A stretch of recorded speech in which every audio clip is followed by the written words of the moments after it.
ہم غزہ بھی پہنچا رہے ہیں، اللہ کے فضل و کرم سے ہمارا لنک بن گیا ہے، وہاں بھی ہماری امداد جا رہی ہے۔ یہاں جو ہماری فاؤنڈیشن ہے اس کے لیے بھی تعاون کی میں درخواست کروں گا۔ کینیڈا میں بھی ہمارا دفتر ہے، کینیڈا والے وہاں جمع کرا دیں، پاکستان والے ہمارے تولمبے میں دفتر ہے وہاں جمع کرائیں، اور کھل کے جمع کرائیں۔ یہ سارا آپ کا مال ہے جو آخرت میں آپ کے لیے جمع ہو رہا ہے، زکوٰۃ بھی ہو، زکوٰۃ کے اوپر بھی ہو، صدقات بھی ہوں، نفلی بھی ہوں، فرض بھی ہوں، تو یہ سب آپ کے کھاتے میں جمع ہو جائے گا۔ اپنی زکوٰۃ اور اپنے عطیات مولانا طارق جمیل فاؤنڈیشن کو دیں تاکہ صحیح حقدار۔ السلام علیکم ورحمۃ اللہ وبرکاتہ۔ اعوذ باللہ من الشیطان الرجیم، بسم اللہ الرحمن الرحیم۔ یا ایہا الذین آمنوا لم تقولون ما لا تفعلون کبر مقتا عند اللہ ان تقولوا ما لا تفعلون۔ اے ایمان والو، وہ بات کیوں کہتے ہو جو کرتے نہیں ہو؟ بہت بڑا جرم ہے اللہ کی بارگاہ میں کہ تم وہ کہو جو تم کہتے نہیں ہو۔ بسم اللہ الرحمن الرحیم، والصلاة والسلام علی رسولہ الکریم وعلی آلہ وصحبہ اجمعین۔ رمضان المبارک میں قرآن پاک کا کوئی نہ کوئی حصہ بیان کرتا رہتا ہوں، کئی سال سے معمول ہے۔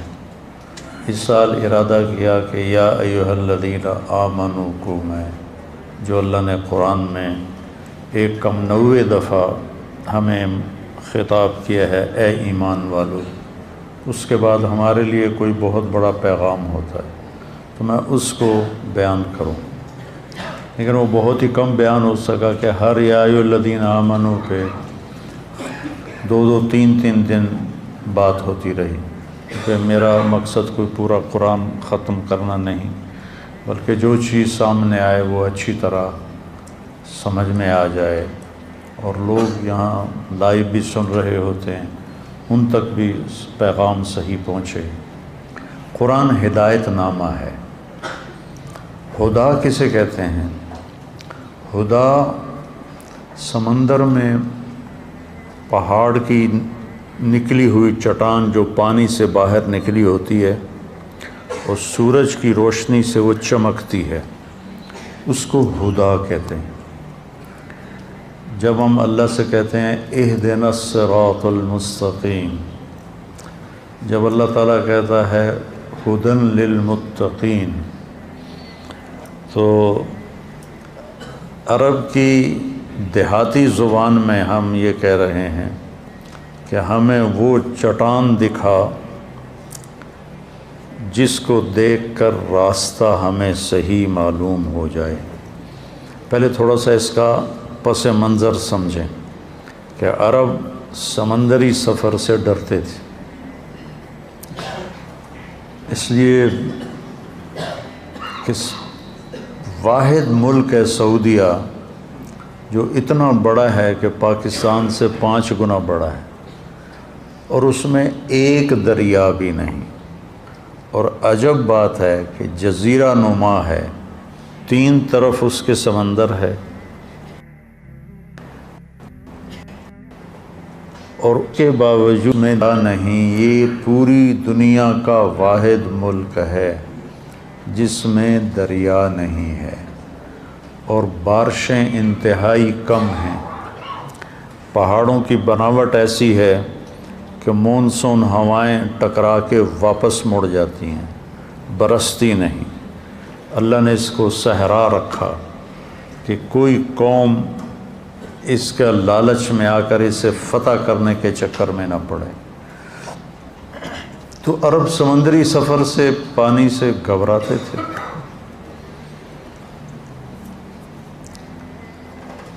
لیکن سمندری سفر تو کرنا ہی پڑتا تھا، تو اس زمانے میں رات کو بالنجم ہم یہتدون، رات کو ستاروں کو دیکھ کے وہ اپنی راہیں متعین کرتے تھے۔ اور دن میں سمندر میں نکلی ہوئی پہاڑی چوٹیاں وہ ان کی نشانی ہوتی تھی، جس کو ہدا کہتے ہیں۔ ایسے کہ یہ جو چوٹی ہے اس سے جدہ کی طرف راستہ مڑتا ہے، یہ جو چوٹی ہے اس سے یمبو کی طرف راستہ مڑتا ہے، یہ جو چوٹی ہے اس سے عقبہ کی طرف راستہ مڑتا ہے۔ کمپاس کوئی نہیں، نقش نہیں، تو ان کے لیے پہاڑ کی چوٹی راستہ دکھانے والی ہوتی تھی، اس کو کہتے تھے ہدا۔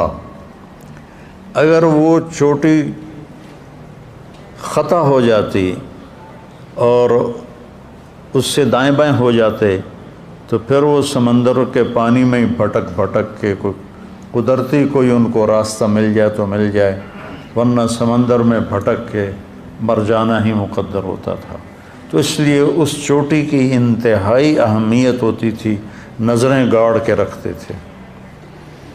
تو اللہ نے بدوؤں پہ قرآن اتارا ہے، کوئی یونان کے فلسفیوں پر، منطقیوں پر نہیں اتارا کہ قرآن سمجھنے کے لیے منطق کی ضرورت ہو۔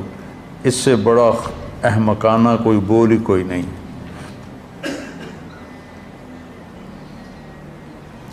تو بدو کی زبان میں وہ پہاڑ کی چوٹی ہے جہاں سے اس نے راستہ پکڑنا ہے، ورنہ وہ ہلاک ہو جائے گا۔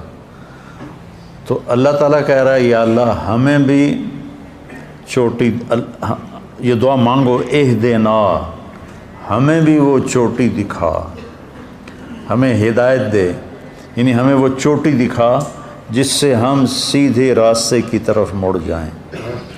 یہ ایک پہاڑ کی چوٹی ہے اور اس سے یوں راستہ مڑ رہا ہے، تو اس وقت ان کی نظریں ہوتی تھیں، بادبان اس کے مطابق فٹ کر دیے جاتے تھے۔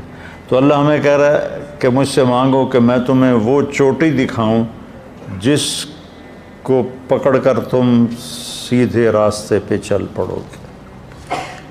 انسانیت ایک سمندر ہے، اس کو یہاں اللہ کیسے فٹ کیا ہے؟ انسانیت ایک سمندر ہے اور اس میں اور آپ کشتی کی مانند ہیں، میرا اور آپ کا وجود ایک کشتی کی مانند ہے۔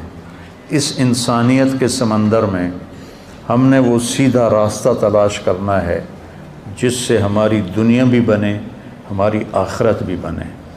تو اس راستے کو تلاش کرنے کے لیے اس چوٹی کا ڈھونڈنا ضروری ہے جس سے مجھے آگے راستہ ملے گا۔ ایک دفعہ میں عرفات میں اپنے خیمے سے نکلا کچھ دوستوں کے خیمے کے پاس جانے کے لیے، اور راستے میں نشانیاں لگاتا ہوا گیا۔ اب مجھے کیا خبر تھی کہ شام کو نقشہ ہی تبدیل ہو جائے گا۔ جب میں عصر کے بعد باہر نکلا تو ساری نشانیاں ٹوٹی پڑی تھی، تو میرا کلیجہ ایسے اچھل کے منہ کو آ گیا کہ اوئی ہوئی کیا بنے گا، کہ اب میں کدھر جاؤں؟ حالانکہ مجھے عربی آتی ہے اور میں کسی سے بھی راستہ پوچھ سکتا ہوں، لیکن اب نہ مجھے اس خیمے کے نمبر پتہ، میں تو اطمینان سے نکلا، یہ نشانی، یہ نشانی، یہ نشانی، یہ، اور یہاں یہ آ گیا میرے دوستوں کا خیمہ۔ جب نکلا تو ساری نشانیاں ٹوٹی پڑی تھی۔ تو اس وقت جو میری کیفیت ہوئی، 1 گھنٹے کے لیے میں اندازے سے چلتا گیا اور اپنے خیمے میں پہنچا۔ اس شک والی کیفیت میں میری جان نکل رہی تھی، حالانکہ کوئی ایسا مسئلہ نہیں تھا، میں نے تو اگر نہ بھی ملتا تو میں پیدل ہی چلا جاتا، مزدلفہ کی طرف لوگ پیدل جا رہے تھے۔ تو زندگی کا راستہ اگر گم ہو جائے، زندگی کا راستہ گم ہو جائے، جس راستے پہ چل کر زندگی کامیابی سے ہمکنار ہوتی ہے، اگر وہ گم ہو جائے تو ہلاکت، تباہی، بربادی۔ آپ جا رہے ہو نا گاڑی میں اور ایک موڑ آپ غلط مڑ جائیں تو آپ سٹ پٹا جاتے ہیں کہ کیا کیا، غلط ایگزٹ لے لیا جا، اب وہ دوبارہ چکر کاٹ کے آنا پڑے گا۔ ایک موڑ آپ غلط مڑ جاؤ تو آپ کا دماغ ہل جاتا ہے۔ اگر پوری زندگی کے سفر کا موڑ غلط مڑ گئے تو کیا حال ہوگا؟ تو اللہ تعالیٰ نے پھر ہمیں سیدھا راستہ دکھانے کے لیے کہا، ہم نے مانگا اہدنا، ہمیں وہ چوٹی دکھا جس سے آگے ہمیں سیدھا راستہ ملے گا، الصراط المستقیم۔ تو اللہ تعالیٰ نے کہا ھدی للمتقین ذالک الکتاب الف لام میم ذالک الکتاب لا ریب فیہ ھدی للمتقین، یہ ایک تمہارے لیے پہاڑ کی چوٹی آ رہی ہے۔ یہ قرآن جیسے پہاڑ کی چوٹیاں بحری جہازوں کے لیے راستے کا نشان بنتی ہیں، یہ میرا قرآن ہے، یہ تمہاری زندگی کے صحیح راستے کا رہبر بنے گا اور نشاندہی کرنے والا بنے گا، اس کو مضبوطی سے پکڑو۔ اس لیے میرے نبی نے فرمایا تھا وَإِذَا الْتَبَسَتْ عَلَيْكُمُ الْأُمُورُ كَقِطْعِ اللَّيْلِ الْمُظْلِمِ، جب تم پر اندھیری رات کی طرح فتنے ٹوٹ پڑیں تو تم کیا کرو؟ علیکم بالقرآن، قرآن کو مضبوطی سے تھام لو، اسے سینے سے لگا لو، اس میں کھوج نکالو میری کامیابی کہاں ہے، کس طرح ہے۔ فَإِنَّهُ مَاحِلٌ مُصَدَّقٌ وَشَافِعٌ مُشَفَّعٌ، جس کے بارے میں یہ سفارش کرے گا وہ کامیاب ہوگا، جس کے بارے میں یہ جھگڑا کرے گا وہ ہلاک و برباد ہو جائے گا۔ تو قرآن ہے ہدا، یہ وہ پہاڑ کی چوٹی ہے جس سے ہمیں صراط مستقیم ملے گا، جو ہم نے کہا تھا صراط الذین انعمت علیہم، جن پر تیرا انعام ہوا ان لوگوں کا ہمیں راستہ بتا۔ تو وہ کوئی سائنسدان تو نہیں بتا سکتا تھا، تو اللہ نے اپنے محبوب صلی اللہ علیہ وسلم کو منتخب فرمایا اور ان پر اس قرآن کو نازل فرمایا۔ پہلے آسمانی کتابیں اترتی تھیں تو آسمان کے دروازے بند نہیں کیے جاتے تھے، کھلے رہتے تھے، شیطان اوپر جاتے تھے، آسمان کے فرشتوں کی باتیں سن کر جھوٹی سچی ملا کر کاہنوں کو بتاتے تھے۔ لیکن جب قرآن اترنا شروع ہوا تو آسمان کے دروازے بند کر دیے گئے۔ انا كنا نقعد منها مقاعد للسمع فمن يستمع الآن يجد له شهابا رصدا ولا ندری اشر ارید بمن فی الارض ام اراد بهم ربهم رشدا، کہ شیطانوں نے آ کے بڑے شیطان سے کہا کہ مارے گئے، پہلے تو آسمانوں پہ جاتے تھے تو دروازے کھلے ہوتے تھے، ہم کوئی نہ کوئی شدھ بدھ سن لیتے تھے، اب تو وہاں پہرا لگ گیا ہے اور جو قریب جاتا ہے اس کو آگ کا انگارہ پڑتا ہے، وہ خاکستر ہو جاتا ہے، راکھ ہو جاتا ہے، یہ کیا ہوا ہے؟ تو شیطان نے کہا کہ چکر لگاؤ، کوئی دنیا میں تبدیلی آئی ہے۔ تو پھر نصیبین عراق کا ایک شہر ہے، وہاں کے جنات کی ایک جماعت کا گزر ہوا مکہ سے، تو آپ ایک وادی میں کھڑے قرآن پڑھ رہے تھے، وَإِذْ صَرَفْنَا إِلَيْكَ نَفَرًا مِّنَ الْجِنِّ يَسْتَمِعُونَ الْقُرْآنَ قُلْ أُوحِيَ إِلَيَّ أَنَّهُ اسْتَمَعَ نَفَرٌ مِّنَ الْجِنِّ، تو جنات نے قرآن سنا تو ان کا اوہو یہ ہے وہ لگتا ہے بڑا واقعہ جس کی وجہ سے آسمان کے دروازے بند ہو گئے۔ پہلی کتابوں کو لکھوایا گیا، اللہ نے لکھوایا فرشتوں کے ذریعے سے، تورات لکھوائی گئی، زبور لکھوائی گئی، انجیل بائبل لکھوائی گئی اور اتار دی گئی۔ یہ اللہ کی زبان سے نکلا ہوا کلام نہیں ہے، تورات، زبور، انجیل یہ لکھا ہوا کلام ہے، اس لیے یہ تبدیل ہو گیا، اس میں خود اس مذہب والوں نے تبدیلیاں کر دیں، اور زبور تو ویسے ہی مٹ گئی، اس کا کوئی نشان ہی کوئی نہیں، اور باقی ساری کتابوں کے ترجمے موجود ہیں، اصل زبان میں جو کتاب تھی وہ نہیں ہے۔ قرآن اللہ کا کلام بھی ہے اور اللہ کی کتاب بھی ہے، باقی کتابیں اللہ کی کتاب ہیں، اللہ کا کلام نہیں۔ اللہ کی زبان سے تورات ادا نہیں ہوئی، اللہ کی زبان سے زبور ادا نہیں ہوئی، اللہ کی زبان سے انجیل ادا نہیں ہوئی۔ اگر اللہ کی زبان سے ادا ہوتی تو یہ بھی کبھی مٹ نہ سکتی، نہ کوئی انہیں تبدیل کر سکتا، جیسے قرآن کو کوئی آج تک بدل نہیں سکا، کوئی تبدیل نہیں کر سکا، اس جیسا کوئی کلام نہیں لا سکا۔ قرآن کا دعویٰ آج تک موجود ہے، قُلْ لَئِنِ اجْتَمَعَتِ الْإِنسُ وَالْجِنُّ عَلَىٰ أَنْ يَأْتُوا بمثل هذا القرآن لا يأتون بمثله ولو كان بعضهم لبعض ظهيرا، کہ ساری دنیا کے انسان جنات کٹھے ہو کر اس جیسا کلام پیش کر دو، تو اللہ کہتا ہے نہیں کر سکتے، چاہے کتنا ہی زور لگا لو، کتنا ہی زور لگا لو، نہیں کر سکتے۔ تو میرے مالک کی زبان سے نکلا ہوا کلام صرف قرآن ہے۔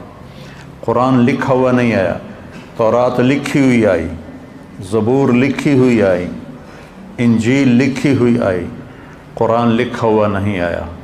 قرآن اللہ نے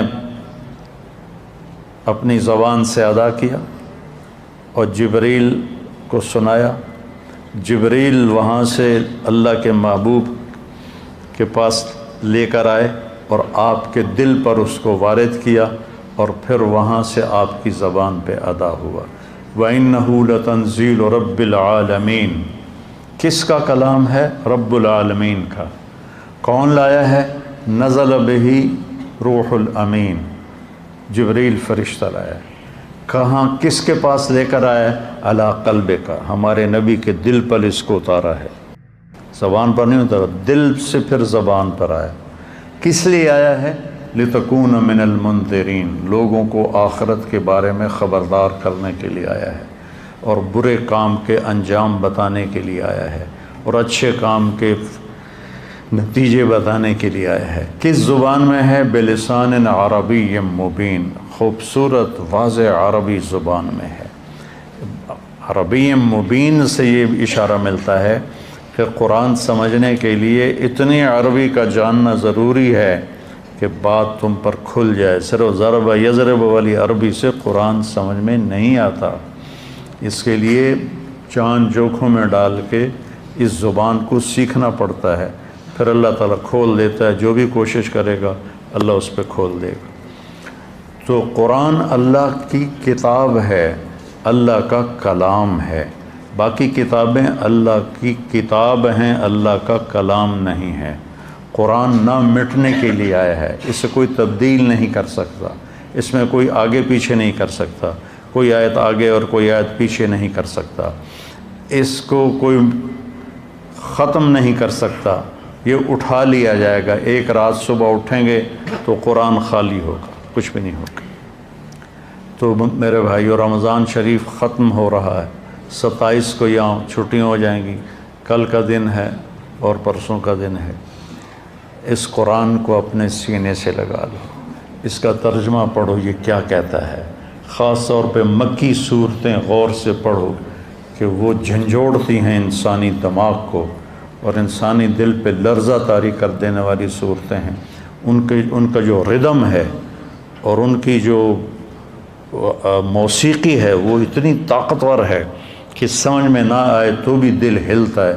اذا الشمس كورت واذا النجوم انكدرت واذا الجبال سيرت واذا العشار عطلت واذا الوحوش حشرت واذا البحار سجرت واذا النفوس زوجت واذا الموءودة سئلت بأي ذنب قتلت واذا الصحف نشرت واذا السماء كشطت وَإِذَا الْجَحِيمُ سُعِّرَتْ وَإِذَا الْجَنَّةُ أُزْلِفَتْ عَلِمَتْ نَفْسٌ مَا أَحْضَرَتْ إِذَا السَّمَاءُ انفطرت وَإِذَا الْكَوَاكِبُ انتثرت وَإِذَا الْبِحَارُ فُجِّرَتْ وَإِذَا الْقُبُورُ بُعْثِرَتْ عَلِمَتْ نَفْسٌ مَا قَدَّمَتْ وَأَخَّرَتْ۔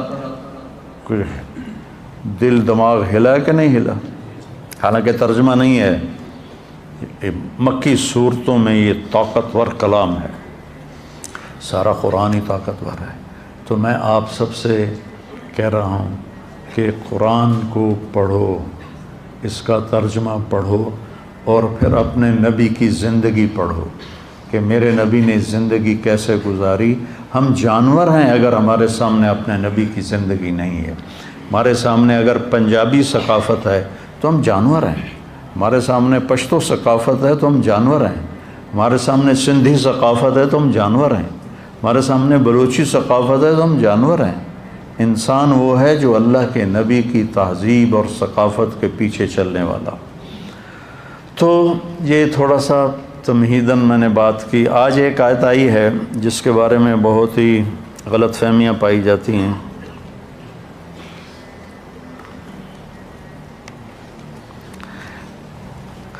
اے ایمان والو، یا ایھا الذین آمنوا لم تقولون ما لا تفعلون، جو کرتے نہیں وہ کہتے کیوں ہو۔ اس آیت سے ایک بہت غلط مفہوم سمجھا جاتا ہے کہ کسی کو اچھائی کی بات کرنے کے لیے ضروری ہے کہ پہلے خود عمل کرو۔ یہ اس آیت کے بارے میں مطلب سمجھا جاتا ہے کہ جب تک خود عمل نہ ہو کسی کو ہم عمل کی دعوت نہیں دے سکتے۔ جب تک میں خود روزے نہیں رکھ رہا میں کسی کو روزہ رکھنے کی دعوت نہیں دے سکتا۔ جب تک میں خود داڑھی نہیں رکھ لیتا میں کسی کو داڑھی رکھنے کی دعوت نہیں دے سکتا۔ جب تک میں خود نماز نہیں پڑھتا میں کسی کو نماز کی دعوت نہیں دے سکتا۔ یہ غلط مفہوم اس آیت کے بارے میں سمجھا جاتا ہے۔ اگلی آیت اس مفہوم کو صاف کرتی ہے۔ اگلا جملہ، کبر مقتا عند اللہ ان تقولوا ما لا تفعلون، بہت بڑا وبال ہے، جرم ہے اللہ کی بارگاہ میں تم وہ کہو جو کہتے نہیں ہو، جو کرتے نہیں ہو۔ اب میں آپ کو ایک مثال دے کے پوچھتا ہوں۔ اللہ کہہ رہا ہے بہت بڑا جرم ہے کہ تم جو کرتے نہیں وہ کہو۔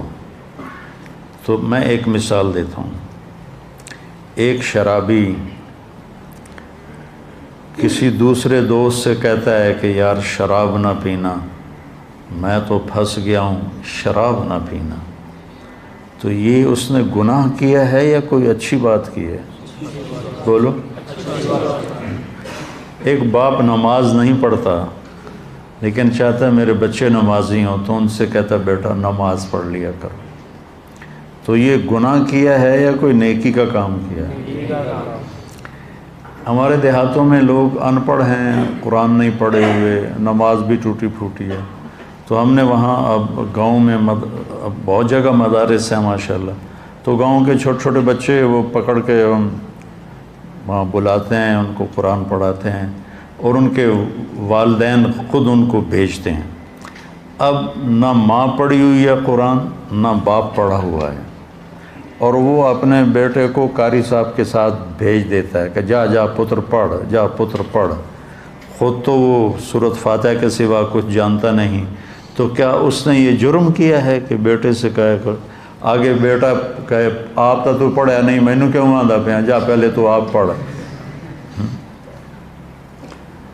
یہ اس طرح کا یہ بہت بڑا مس انڈرسٹینڈنگ ہے اس آیت کے بارے میں۔ اپنے کرتوت تو پہلے ویکھو پھر سانو تبلیغاں کریا جے، پہلے اپنے کرتوت ٹھیک کرو پھر سانو تبلیغاں کریا جے۔ جو مجھے 3 دن کے لیے لے گیا تھا وہ کلین شیو ہی مرا رہا، ساری زندگی کلین شیو رہا اور کلین شیو ہی مر گیا۔ تو میں اس کو کہتا تیرے منہ تے تو داڑھی نہیں، تو کڑی تبلیغ کرنا آ گیا، چل بھاج جا۔ تو آج مجھ سے بڑے گھاٹے والا کون ہوتا؟ اس آیت کا مطلب بالکل یہ نہیں ہے کہ الدال علی الخیر کفاعلہ، کسی کو نیکی کی بات بتانے والا اور اگر وہ نیکی کا کام کر لے تو کہنے والے کو بھی اس کا اجر ملتا ہے۔ اور آیت کے بارے میں یہ مفہوم سمجھا جا رہا ہے جب تک خود عمل نہ ہو تو ہمیں تو دعوت دینی نہیں چاہیے۔ اس کے ساتھ آپ کو ایک قرآن کی آیت سناتا ہوں۔ لعن الذین کفروا من بنی اسرائیل علی لسان داود و عیسی ابن مریم ذلک بما عصوا وکانوا یعتدون کانوا لا یتناہون عن منکر فعلوہ۔ بنی اسرائیل پر لعنت برسی داؤد علیہ السلام اور عیسیٰ ابن مریم کی زبان سے۔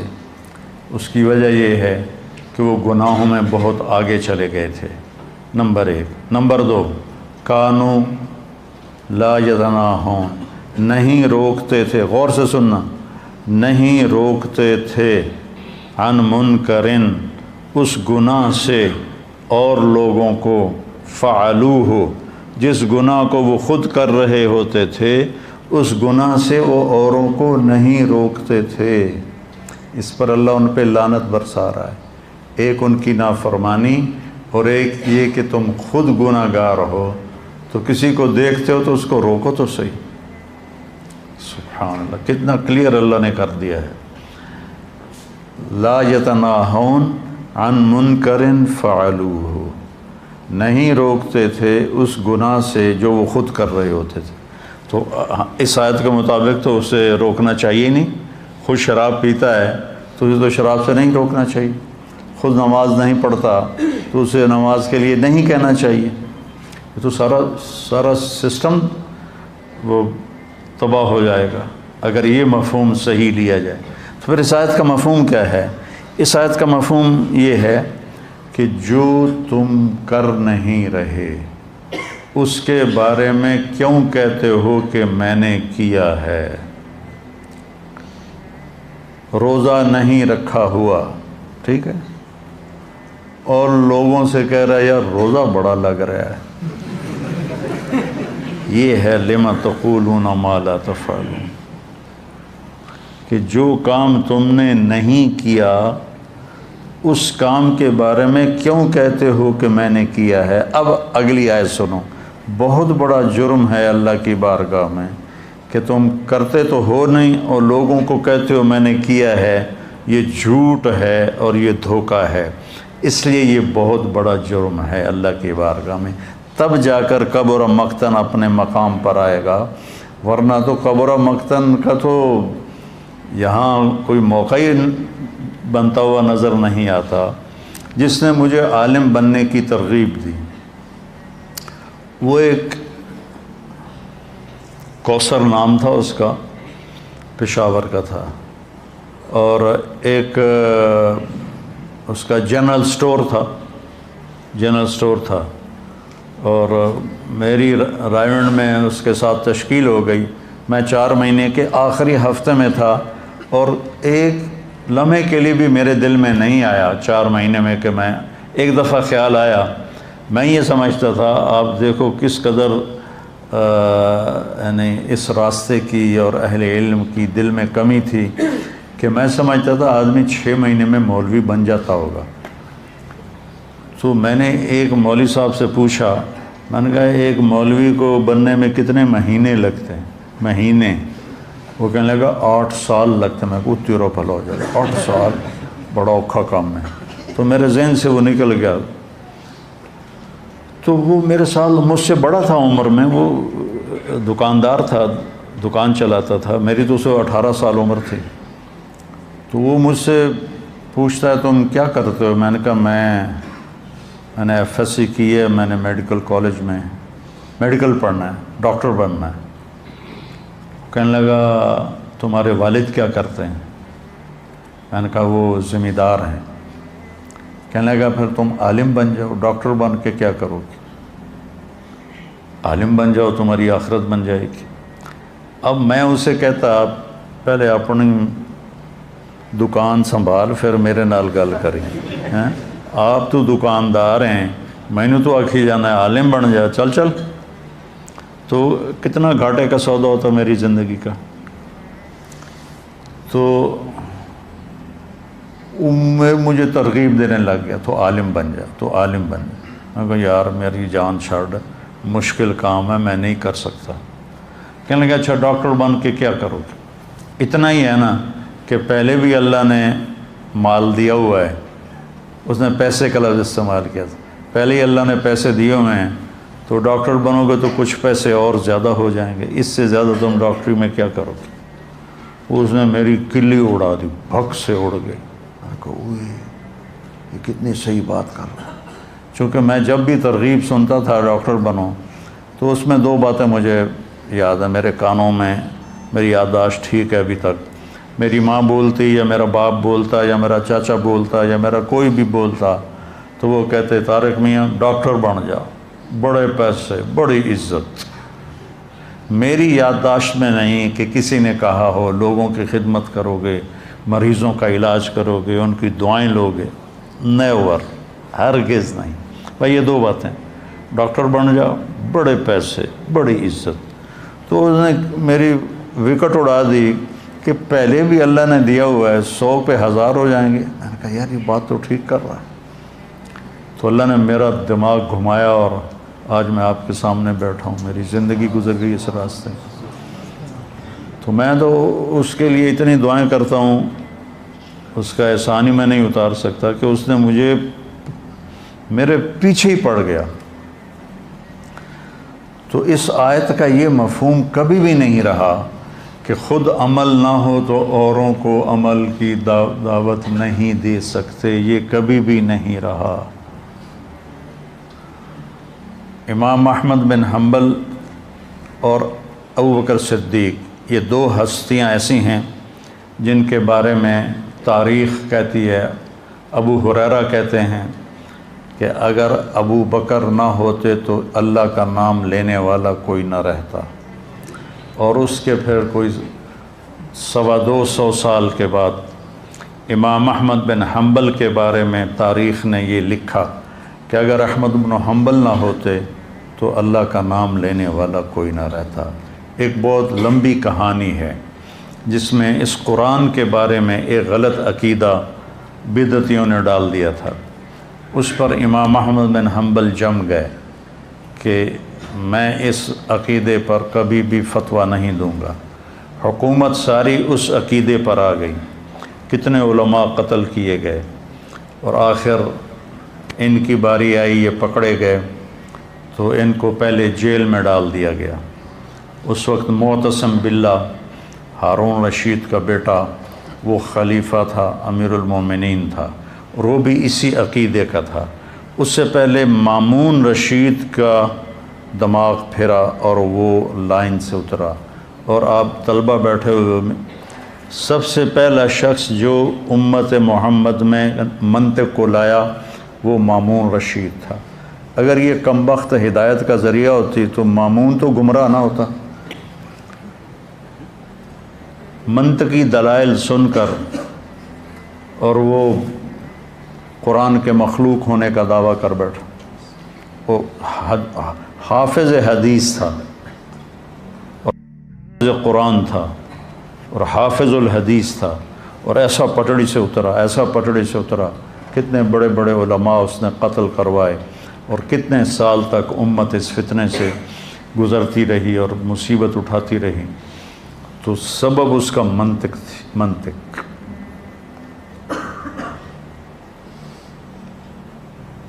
تو احمد بن حنبل رحمہ اللہ کو قید کیا گیا، اور پھر ایک دن طے ہوا کہ اس کو دربار میں پیش کیا جائے۔